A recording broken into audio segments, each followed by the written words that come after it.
Você sabia que as 7 trombetas começam e terminam da mesma maneira? Pois é, vem comigo.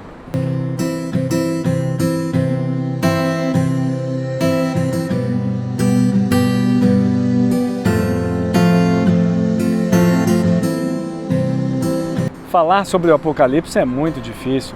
João ele não utiliza uma linguagem usual à nossa linguagem. Eu imagino que até João, para escrever o Apocalipse, ele teve que pensar e se desdobrar um pouquinho, porque não era nada fácil.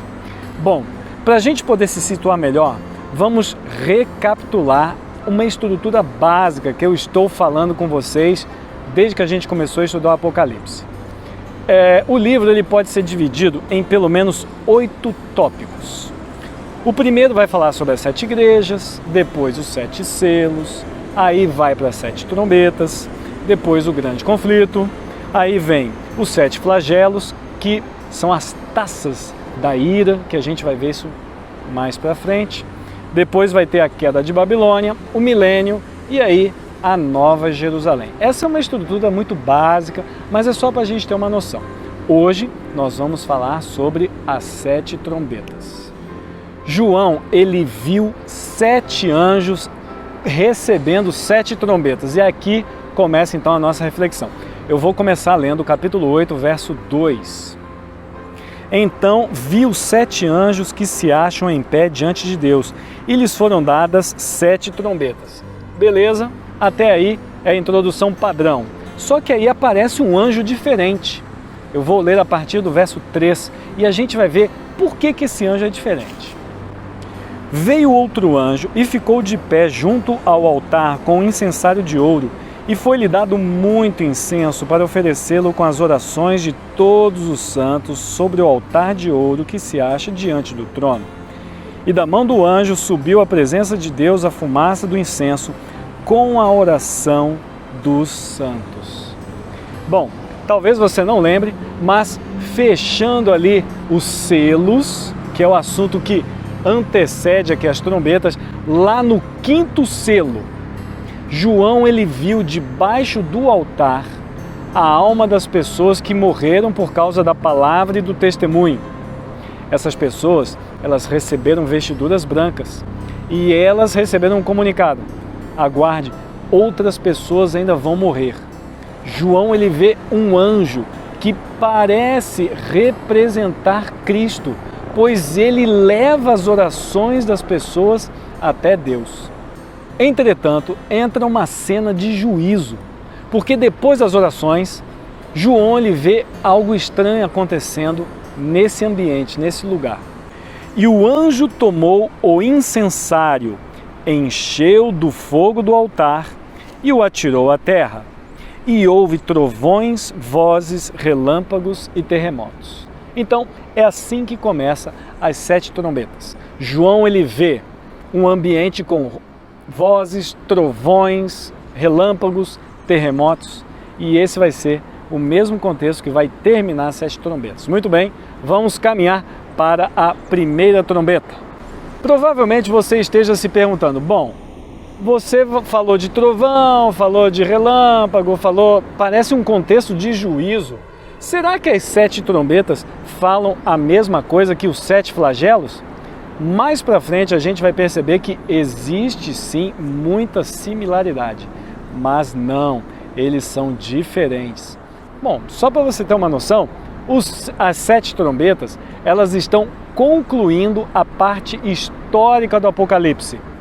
A partir do grande conflito, o Apocalipse ele muda. Ele agora passa a ter uma figura um pouco mais metafórica, mais escatológica, mais profética, muito mais figurada.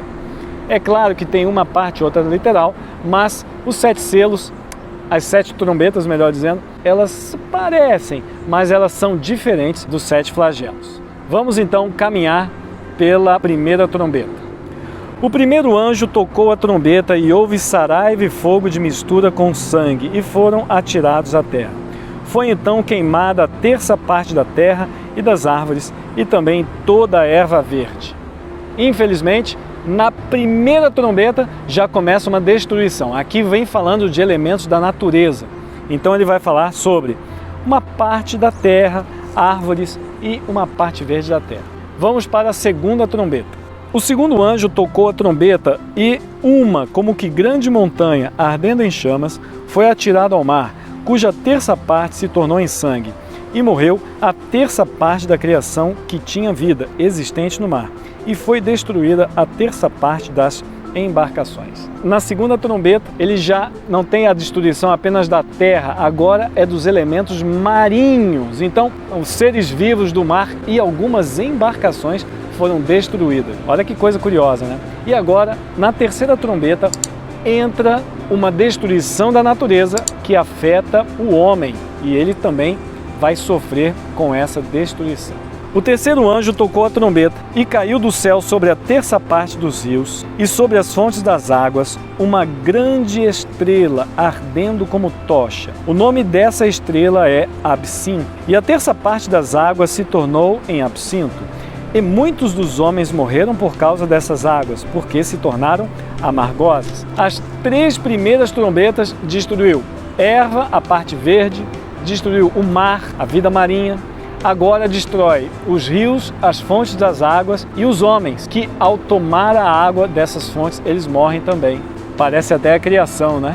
Pois é, ele mistura aqui os elementos. Tem um elemento da terra, tem um elemento do mar, tem um elemento da fonte das águas. É bem curioso isso. Bom, vamos para a quarta trombeta. O quarto anjo tocou a trombeta e foi ferida a terça parte do sol, da lua, das estrelas, para que a terça parte deles escurecesse e na sua terça parte não brilhasse, tanto o dia como também a noite. Então ouvi e vi uma águia que voando pelo meio do céu dizia em grande voz: ai, ai dos que moram na terra por causa das restantes vozes da trombeta dos três anjos que ainda tem que tocar. Os elementos celestes como sol, lua e estrelas, que faltava na descrição da criação, agora eles foram danificados. Eles não poderiam brilhar com todo o seu fulgor, toda a sua intensidade. E ele começa a dizer: olha, uma terça parte da terra vai ser prejudicada com isso daí. A quarta trombeta parece que ela combina com a primeira trombeta, porque na primeira trombeta diz que uma terça parte da terra foi queimada. Agora uma terça parte dos elementos celestiais foram queimados. É interessante que na segunda trombeta você também encontra uma terça parte da criação do mar também morre. Olha que curioso. Então as trombetas elas vão trazendo números curiosos para a gente, né? Agora a parte mais curiosa das trombetas, sem dúvida, são a quinta e a sexta trombeta. A quinta trombeta parece com a terceira trombeta. Por quê? Porque na quinta trombeta fala que uma estrela cai do céu.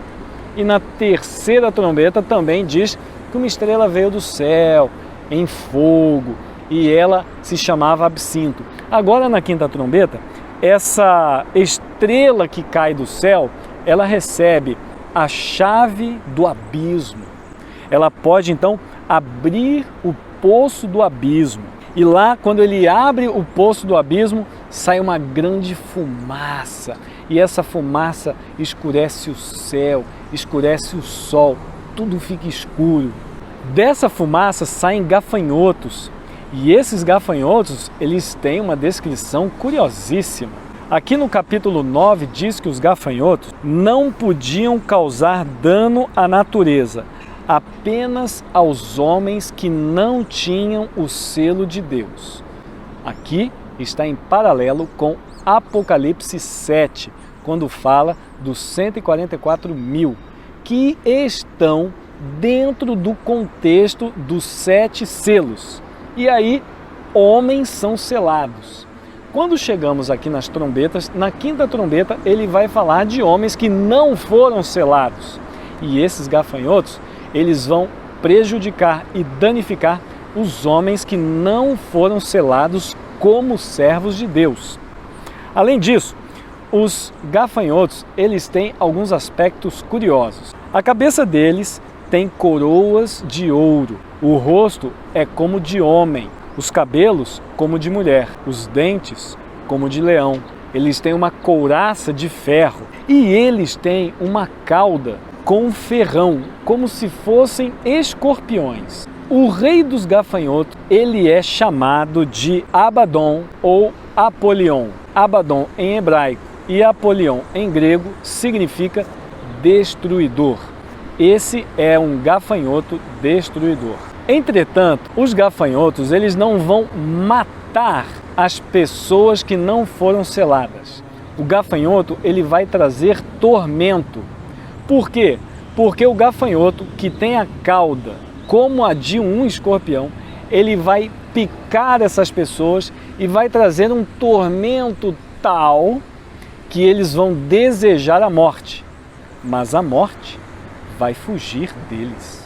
Então, finalmente chegamos na sexta trombeta. Na sexta trombeta, aí sim, nós temos a morte e a destruição dos homens. É na terceira e na sexta trombeta que nós lemos sobre a morte de homens. Na terceira trombeta, uma estrela cai sobre os rios e as fontes das águas, e os homens, ao beber dessas águas, eles morrem. Na sexta trombeta, aparecem 4 anjos destruidores. Vamos ler o capítulo 9 para podermos entender melhor. Foram então soltos os 4 anjos que se achavam preparados para a hora, o dia, o mês e o ano, para que matassem a terça parte dos homens. Você nota que as trombetas, elas têm um período de tempo muito genérico, quase praticamente em todas as trombetas. Você nota que as trombetas, por muitas vezes, aparece uma parcela aí de 1/3.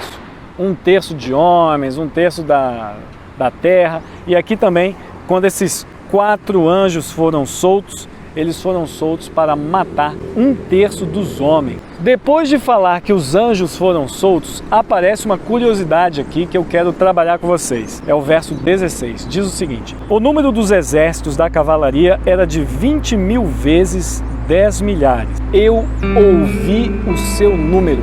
O paralelo deste verso está com os 144.000. Por quê? Porque João ouviu o número 144.000. Só que aqui tem uma curiosidade. As pessoas gostam de meditar sobre o número ser ou não literal. Uma coisa é certa. Quando fala dos 144.000, ele fala de um exército de Deus, os homens que foram selados. E quando você vem aqui para as trombetas, você vê que esses cavaleiros aqui, eles são o exército do inimigo. Eles vão destruir os homens. São 20.000 vezes 10 milhares. É como se fosse 200 milhões de homens contra 144.000. O que importa não é o número ser ou não literal. O que importa é saber que Deus tem um exército, o inimigo também. E independente do número ser ou não literal, o que importa é que nas trombetas nós vemos um exército destruidor. E nos selos nós vemos um grupo selado, são servos de Deus, e nós poderíamos dizer o exército de Deus. O exército de Deus é mais importante do que o seu número. O exército do inimigo, eles têm muitos números, como dando a impressão, olha, nós somos invencíveis. Mas nós aprendemos na história que Deus não vence com muitos, Deus vence com poucos. Tanto é que no Apocalipse, um dos grandes números mais ressaltados é o remanescente, aquele que sobrou, ou seja, poucos. Então, esses cavaleiros, eles também têm um aspecto curioso. A cabeça dos cavalos era como leão. A sua boca saía fogo, fumaça e enxofre. E por meio desses flagelos é que os homens morriam. Mas uma coisa curiosa me chamou a atenção. A força dos cavalos estava na sua boca e na sua cauda, porque a sua cauda era semelhante a uma serpente, que tinha uma cabeça de serpente, ou seja, a fumaça, o fogo, o enxofre, que saía da boca, matava, e a serpente ainda também matava. Mas aqueles que não morreram, eles são identificados como idólatras, assassinos, mentirosos, aqueles que cobiçam e cometem adultério. Mas aqui tem uma coisa muito importante. Depois da morte de todas essas pessoas, a Bíblia ela tem uma palavrinha que é fundamental a gente poder meditar aqui.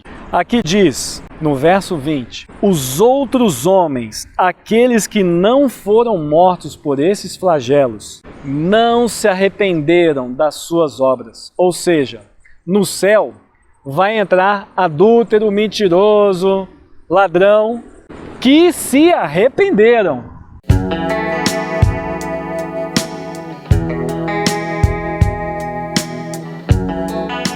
Mas aqui, eles não se arrependeram, ou seja, eles estão condenados a morrer, não agora, mas futuramente. Assim como os 7 selos terminou com um interlúdio, que era os 144.000 e a grande multidão de salvos, a trombeta também ela tem um interlúdio. O capítulo 10 e 11 é uma espécie de contexto para chegar na 7ª trombeta. O interlúdio do capítulo 10 é famoso porque João vê um anjo. Um pé dele pisa o mar, o outro pé pisa a terra. Ele vê o anjo segurando um livro. E aí então uma voz diz, vai lá e pega esse livro. E aí quando ele vai pegar o livro, ele diz, eu vim pegar o livro. O anjo diz para João, olha, você vai comer esse livro. E na sua boca ele vai ser doce. Mas na sua barriga, no seu estômago, ele vai ser amargo. E aí João pega o livro e ele come. E ele diz que realmente, quando estava na sua boca, era uma delícia, era bem docinho, mas quando chegou no estômago, era muito amargo. Por que era amargo? Porque esse livro, ele está no limite da tolerância e da paciência de Deus. Ele está tratando sobre a ira do Cordeiro, a morte de pessoas. Isso é um assunto constrangedor, é um assunto difícil. Por que Deus ele toma uma atitude tão dura como essa? Na verdade, não é que Deus toma uma atitude dura como essa. Deus ele deu oportunidades para muitas pessoas se arrependerem, mas as pessoas que não vão se arrepender, elas vão ter um destino. Infelizmente, será encarar a ira do Cordeiro.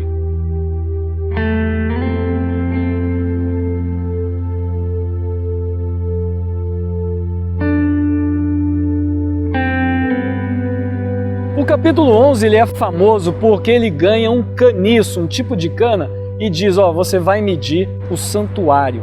E aí, quando João vai medir o santuário, entra um assunto das 2 testemunhas. Muitos dizem que é Antigo, Novo Testamento, mas é bem provável que as 2 testemunhas estejam se referindo à lei e ao testemunho. O mesmo motivo pelo qual João estava preso na ilha de Patmos. Essas testemunhas, futuramente, elas serão mortas pelo inimigo que está lá no poço do abismo. Mas então, o capítulo 11 diz que Deus deu a eles um espírito de vida. Então, eles reviveram e os homens que não se arrependeram ficaram com muito medo, porque eles sentiam que a hora deles estava chegando. Finalmente, chegamos então à 7ª trombeta. A 7ª trombeta é interpretada por muitos teólogos como sendo literal. Claro, aqui nós estamos entendendo que a execução dos planos de Deus tem que ser literais. Você pode falar metaforicamente do que vai ser feito e quem vai receber isso, mas a execução ela é literal. O 7º anjo, ele toca uma trombeta e louva a Deus. Depois os 24 anciãos se prostram diante de Deus e louvam a Deus. E aí nós vamos concluir as 7 trombetas do mesmo jeito que começamos, com a cena da ira, a cena do juízo. No capítulo 11 e no verso 19 nós lemos: abriu-se então o santuário de Deus que se acha no céu, e foi vista a arca da aliança no seu santuário, e sobrevieram relâmpagos, vozes, trovões, terremoto e grande saraivada. João ele abre as 7 trombetas falando sobre essa visão de vozes, trovões, terremotos, e agora ele termina falando sobre os mesmos elementos. Bom, fica a pergunta, afinal, as 7 trombetas são como os 7 flagelos? Vamos trabalhar 4 pontos para responder essa pergunta. Primeiro, a extensão das áreas afetadas. A maioria das trombetas afetam uma parte simbólica da terra que eles chamam de a terça parte. Isso não existe no que diz respeito aos 7 flagelos. Segundo ponto, o tempo envolvido. Nos capítulos que tratam das trombetas, encontramos um período de tempo relativamente longo. mas nós não encontramos isso nos flagelos. Terceiro, as cenas do santuário que introduzem as trombetas retratam o ministério intercessório como estando em andamento. Um anjo pode até oferecer incenso, coisa que não acontece nos flagelos. E por fim, como nós já falamos, as trombetas elas se encontram na parte histórica e os flagelos na parte escatológica. Bem, meus amigos, no próximo vídeo nós vamos juntar então os períodos das 7 igrejas, dos 7 selos e das 7 trombetas. E vamos fazer um resumo sobre isso. Que Deus te abençoe para que você e eu possamos estar no exército de Deus, aqueles que foram selados por Ele. Esse é o meu desejo, minha oração. Deus te abençoe. A gente se vê no próximo vídeo. Um abraço, até mais.